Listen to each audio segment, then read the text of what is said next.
السلام علیکم ورحمۃ اللہ وبرکاتہ۔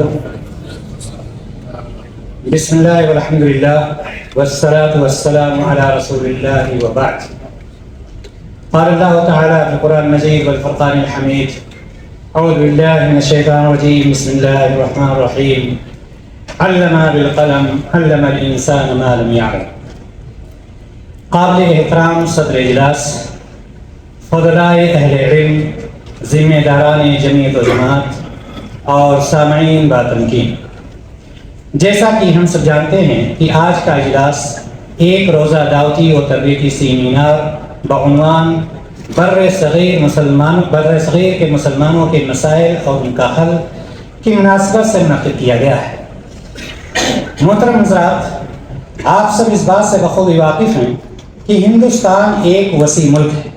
اس کی آبادی اس وقت 1.41 ارب سے تجاوز کر چکی ہے، جس میں مسلمانوں کی آبادی تقریباً 17 سے 20 کروڑ ہے۔ اس میں دنیا کے بڑے مذاہب کے ماننے والے پائے جاتے ہیں۔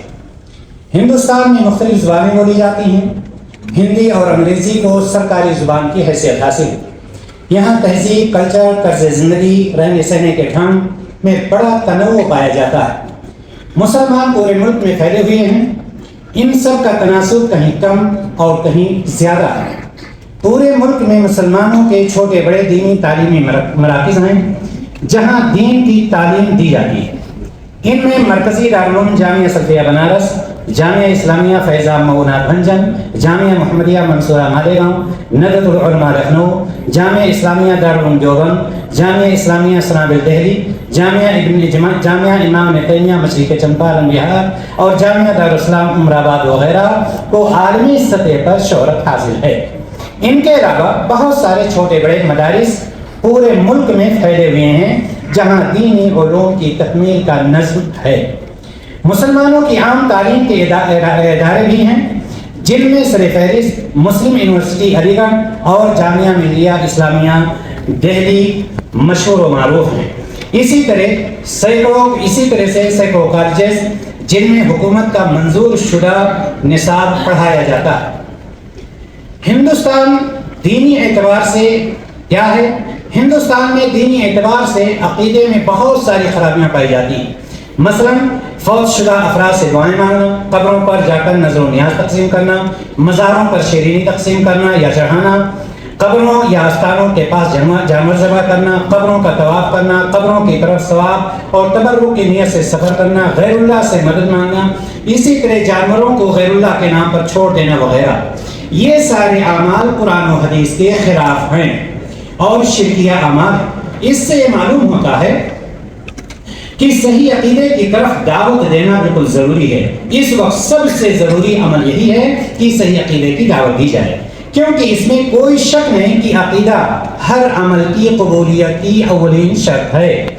اب اگر عقیدہ درست ہوگا تب ہی عمل قبول ہوگا، اور اگر عقیدہ غلط ہوگا تو عمل قبول نہیں ہوگا۔ مسلمان پسماندہ کیوں ہے؟ اس کا جواب اختصار کے ساتھ یہ ہے کہ تعلیم کی کمی، اور ہندوستان ہی نہیں بلکہ ساری دنیا کے مسلمان تعلیمی میدان میں پیچھے ہیں۔ یہ دینی تعلیم اور عصری تعلیم دونوں میں پیچھے دیکھنے میں آتے ہیں۔ آپ عصری علوم کو لے لیں، سائنس اور ٹیکنالوجی کے میدان میں یورپی ممالک چھائے ہوئے ہیں۔ آج دنیا پر وہ راج کرتا ہے جس کے پاس علم اور سائنس اور ٹیکنالوجی کی دولت ہوتی ہے، اور جو دینی مدارس پائے جاتے ہیں وہ بے شک اسلامی قلعے کا کام کر رہے ہیں۔ مدارس سے فارغ طلباء دین اسلام کی خدمت میں مصروف ہیں، ان کی قربانیاں ناقابل فراموش ہیں اور ان کو نظر انداز بھی نہیں کیا جا سکتا ہے۔ لوگوں کا مدرسوں کی طرف رجحان ایک خوشائن علامت ہے، لیکن اس میں ابھی لوگوں کو مزید دینی تعلیم سے جوڑنے کی ضرورت ہے۔ دینی تعلیم کے ساتھ مسلمانوں کا رجحان کالجوں اور یونیورسٹیوں کی طرف بھی ہونا چاہیے اور بڑھ چڑھ کر حصہ لینا چاہیے۔ اگر یہ قوم دینی تعلیم کے ساتھ عصری تعلیم سے پوری طرح واقف نہیں ہوگی تو معاشرے میں مزید مفلوج ہو کر رہ جائے گی۔ لہذا مسلمانوں کے لیے جتنی دینی تعلیم لازمی ہے اتنی ہی عصری تعلیم بھی ضروری ہے۔ ان دونوں کے بغیر مسلمان مسلمان کے لیے کامیابی ناممکن ہے۔ مسلمانوں کے درمیان ہندوستان میں آپسی اختلافات کس طرح سے پائے جاتے ہیں؟ موجودہ دور میں مسلمانوں کی ذلت و پستی کے لیے جن اسباب کا رویا جاتا ہے ان میں سے ایک سبب آپسی اختلافات ہے۔ ہندوستانی مسلمان ایک قوم کی حیثیت سے اپنی ایک مشترکہ مسلم شناخت نہیں رکھتے، وہ کئی فرقوں میں بٹے ہوئے ہیں اور کوئی بھی فرقہ دوسرے کے ساتھ رواداری کا مظاہرہ کرنے کے لیے بالکل تیار نہیں ہے۔ اس کے برخلاف باوجود طبقاتی تقسیم کے ملک کی دیگر اقلیتوں جیسے سکھوں اور پارسیوں وغیرہ میں برادری کا اتحاد واضح طور پر نظر آتا ہے، اور کس طرح سے مسلمان آپسی اتحاد قائم کر کے انفرادیت کے بجائے اجتماعیت کے ذریعے رہنمائی حاصل کر سکتے ہیں۔ محترم فضلاء کرام اور سامعین بات تمکین، آج مسلمانوں کی حالت زار اس بات کا تقاضا کرتی ہے کہ تمام مسلمان خصوصاً وارثین انبیاء اتحاد و اجتماعیت کی دعوت دینے اور اس کے فضائل بیان کرنے کے ساتھ ساتھ کچھ عملی پروگرام اور لاہے عمل بھی بنائیں۔ اس صورت میں مسلمانوں کے اندر اتحاد و اتفاق قائم ہو سکتا ہے، لیکن امت مسلمہ کا وہی اتحاد مفید اور پائیدار ہوگا جو کتاب و سنت پر عمل کے جذبات اور صحیح نیت سے ہوگا۔ رہی بات ریاکاری، دکھاوا، شرک و بدعت یا منافقت پر، مسلمانوں کے متحد ہونے کا کوئی فائدہ نہیں ہے اور نہ اسلام کو ایسے اتحاد کی ضرورت ہے۔ ہندوستان میں مسلمانوں میں رسم و رواج، ہندوستان میں بہت سارے رسم و رواج پائے جاتے ہیں جو کتاب و سنت کے سراسر خلاف ہوتے ہیں۔ رسم و رواج کی پاسداری یا اس کے خلاف ورزی میں معاشرے کے تعلیمی اور تہذیب میں معیار کا بڑا دخل ہوتا ہے۔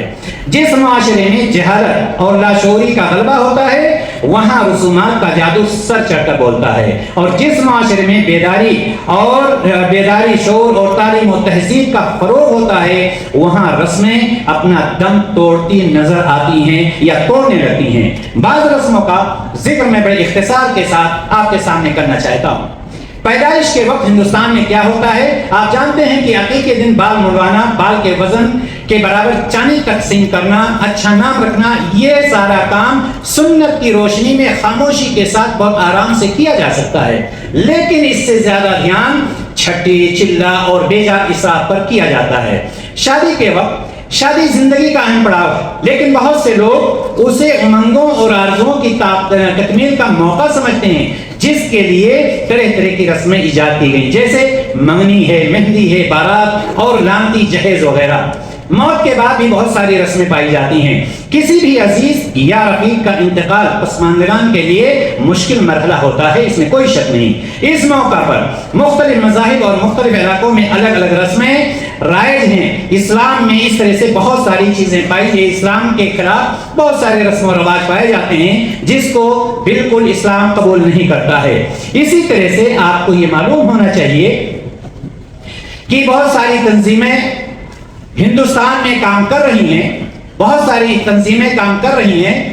مناسب ہے کہ میں بڑے اختصار کے ساتھ یہاں مرکزی جمعیت اہل حدیث ہند اور اس کی خدمات کا مختصر تذکرہ کر کے اپنی بات ختم کر لوں۔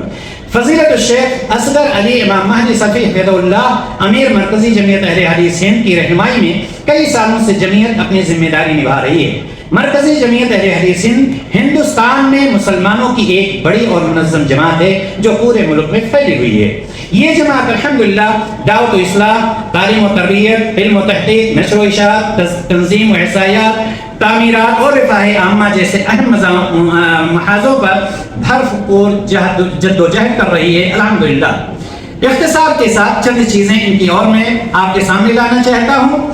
شعبہ دعوت و اصلاح کے تحت ابھی پچھلے ماہ 2 روزہ عظیم الشان 35ویں آل انڈیا اہل حدیث کانفرنس بعنوان احترام انسانیت اور مذاہب عالم 9 اور 10 نومبر کو دہلی میں منعقد کی گئی، جس میں ملک اور بیرون ملک سے مشاہیر علماء کرام، مفکرین اعظام اور خاص طور سے حرم مدنی اور مسجد نبوی کے مایہ ناز امام و خطیب ڈاکٹر عبداللہ البویجان حفظہ اللہ نے شرکت کی اور سبھی لوگوں نے اپنے مقالات پیش کیے۔ اسی طرح سے ملکی سطح پر اگر جمعیت کو دیکھا جائے، دعوتی کانفرنسوں اور جلسوں میں شرکت کا سلسلہ جاری ہے۔